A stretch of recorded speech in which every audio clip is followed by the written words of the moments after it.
Olá, esse é o MW Engenharia de Software e JavaScript com Márcio Wendel. Eu sou Márcio Wendel e vamos para o vídeo. Basicamente, esse vídeo vai ser sobre teste de software, que é a disciplina de engenharia de software que eu mais domino e que eu vou ter mais tópicos para trazer para vocês e agregar na vida de vocês de maneira geral. Basicamente, esse vídeo eu vou trazer o que é e para que serve o teste de software, é trazer uma pincelada sobre garantia versus controle de qualidade, falar sobre níveis de teste e falar sobre algumas técnicas de teste.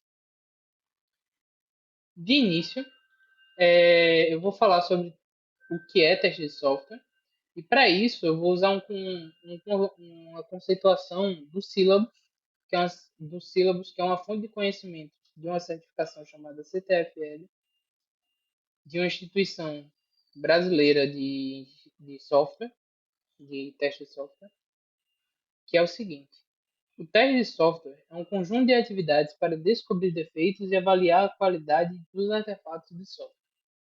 Ou seja, a gente tem dois pontos, que é justamente descobrir defeitos e avaliar a qualidade.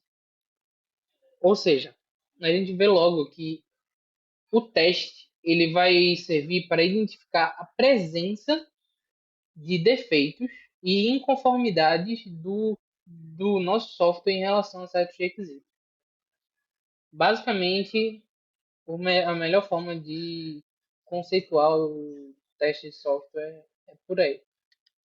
E aí entra uma discussão que eu gosto muito, que é sobre a garantia versus o controle de qualidade. Basicamente, a gente tem um equívoco quando a gente trata de teste, que é justamente achar que testes é uma ferramenta de QA. Só que QA significa Quality Assurance, que traduzindo significa garantia da qualidade. E na verdade, o teste ele é uma ferramenta de controle. Ele entra justamente no Quality Control. Quality Control ele é uma ferramenta que dá suporte à garantia de qualidade. Ou seja, sem o controle, não tem como você garantir.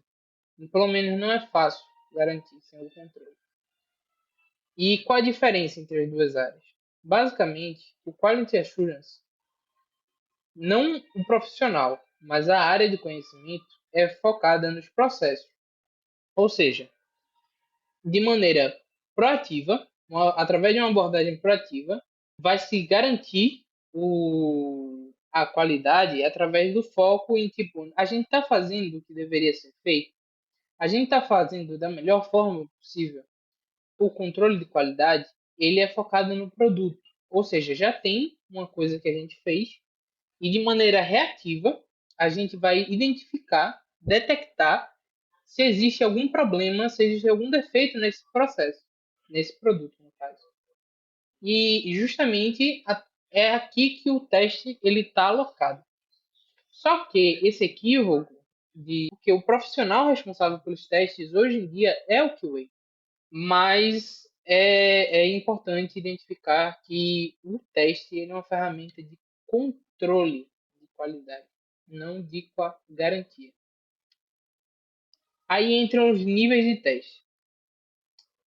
Basicamente, nessa pirâmide, a gente tem uma relação entre complexidade e custo. Basicamente, quanto mais você desce nessa pirâmide, menor a complexidade e menor é o custo de se fazer os testes. E quais são os elementos dessa pirâmide? Eu vou ir do mais custoso até o mais barato. O primeiro é justamente o end-to-end, que basicamente vai fazer o teste com o sistema todo rodando. Ou seja, não é que ele vai testar o sistema todo, mas ele precisa do sistema todo para que você execute o teste. Justamente por precisar do sistema todo, esse teste ele precisa de uma complexidade um pouco maior para ser desenvolvido, ou seja, mais custoso em tempo de desenvolvimento, e ele também é mais custoso em tempo de execução. Ou seja, você precisa de um ambiente montado, você precisa realmente executar todas as partes do sistema para que você consiga verificar. Ou seja, o custo do teste end-to-end é um custo alto.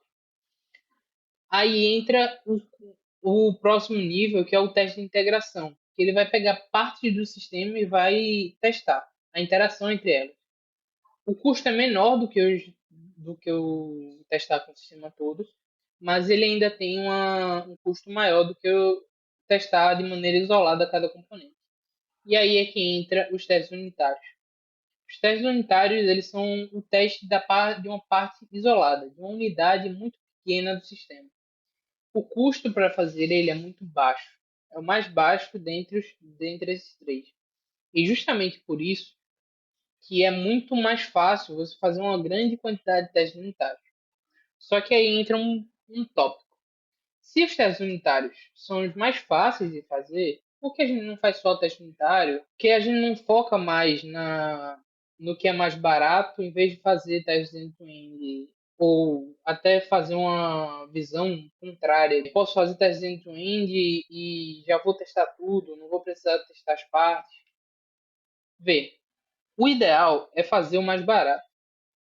É realmente fazer os testes unitários e testes de integração antes de fazer uma quantidade grande de testes end-to-end. Mas tem um tópico que é justamente o design do sistema. Dependendo do design do sistema, de como ele foi implementado, de como ele foi construído, de como ele foi arquitetado, talvez não seja possível fazer testes unitários, talvez não seja possível fazer testes de integração, e dependendo do caso, talvez não seja possível nem fazer testes end-to-end. Por quê? Os testes unitários, ele precisam de uma parte isolada para serem executados. Só que se o sistema ele não ele estiver extremamente acoplado, vai ser difícil você fazer um teste unitário eficiente. O mesmo vale para teste de integração. Dependendo do quão acoplado tiver o sistema, é difícil você separar uma parte do sistema para testar a integração, mas existem momentos em que não dá para tratar o sistema de forma separada. Existem momentos que às vezes o código foi tão mal feito, às vezes o sistema é legado, ou às vezes só um design ruim do código, ele resulta em cenários em que só testes fim a fim, testes que precisam do sistema todo rodando, seriam possíveis de executar. Só que eu também já vi cenários em que até os testes end-to-end não podem ser executados. Por exemplo, em sistemas que você não consegue ter um ambiente só para teste, em que o nível de acoplamento é tão alto, o sistema é tão grande que você não consegue ter um ambiente isolado. Nesses cenários, fazer testes automatizados end-to-end pode gerar lixo no sistema e etc. Ou seja, o que eu quero que vocês tirem daqui é que o ideal é sempre a gente conseguir facilitar o máximo para que a gente consiga testar cada unidade, consiga testar as partes do sistema isolado e fazer justamente a integração e o end-to-end quando for necessário. Em alguns casos, você só vai conseguir fazer o teste end-to-end porque você não teve desde o princípio os testes unitários e de integração. Mas a mensagem mais importante que eu trago aqui é que o sistema ele tem que ter um design minimamente preocupado com os testes para que os testes sejam feitos. Agora a gente vai para a parte divertida, pelo menos a minha diversão, que são sobre as técnicas de teste. A primeira das técnicas que eu vou trazer aqui, e a mais antiga, é a questão do TDD, Test Driven Development, desenvolvimento orientado por testes. Essa técnica, ela trabalha com o conceito de test first, fazer o teste primeiro antes de fazer o código. E isso traz uma grande mudança de mentalidade. Por quê? Porque quando você faz o teste antes de fazer o código, você orienta a escrita do código para atender um teste. Ou seja, não vai ter código dentro do seu sistema que não vai ter pelo menos um teste rodando. E isso é muito positivo no sentido de que realmente a gente vai ter uma disciplina na questão de criação dos testes unitários. E o nível de teste que se fortifica nessa técnica é justamente o nível de teste unitário. Mas também, claro, você vai ter a questão dos testes de integração, mas o foco do TDD é teste unitário. A gente trabalha muito com um ciclo de Red-Green Refactor, que basicamente você vai criar o teste falhando, vai criar o código para que esse teste comece a passar, e vai posteriormente refatorar tanto o código quanto o teste e ficar nessa disciplina de repetir esse ciclo até fazer o sistema que você deseja. E isso é muito bom porque realmente fomenta muito a questão de criar testes unitários desde cedo. Só que a gente tinha um problema no TDD, que era que a gente fazia um software que era bem testado, tinha uma qualidade ali legal, só que ele não atendia ao negócio. Ele não atendia aos comportamentos esperados. Tipo, o software era bem feito, o software era bem testado, mas o software ele não atendia ao domínio que ele estava sendo feito. Aí, para resolver isso, meio que surge uma inovação que não é substituta, eu diria que é muito mais complementar, que é o Behavior Driven Development, que é justamente o Behavior Driven Development, ele traz o foco no comportamento do sistema, muito mais focado em cada comportamento que atende cada necessidade do negócio. E além disso, para que esse comportamento seja conveniente para o negócio, para que ele agregue valor, o BDD ele trabalha com integração entre o time. Ele trabalha com integração tanto com o pessoal técnico quanto o pessoal não técnico. Ou seja, todo mundo que faz parte do time de desenvolvimento, todo mundo que faz parte do time de negócio, o cliente, todo stakeholder, vai ser reunido, essas pessoas, vão ser reunidas essas pessoas, e através de uma linguagem compreensível, que é o Gherkin, a gente vai criar cenários e a partir desses cenários, cada cenário vai virar um teste que vai verificar se o comportamento do sistema está adequado em relação ao negócio. Aí o BDD, também tem aquela tarefa de cíclica de validação do código referente ao domínio. E é isso. Aqui os testes automatizados são realmente focados em end-to-end, não é tão focado mais em testes unitários. Mas, como eu disse, é uma técnica complementar ao TDD. Dá para fazer os dois em paralelo. Usar um ciclo de BDD e, quando chegar na etapa de criação do código, você utilizar o TDD.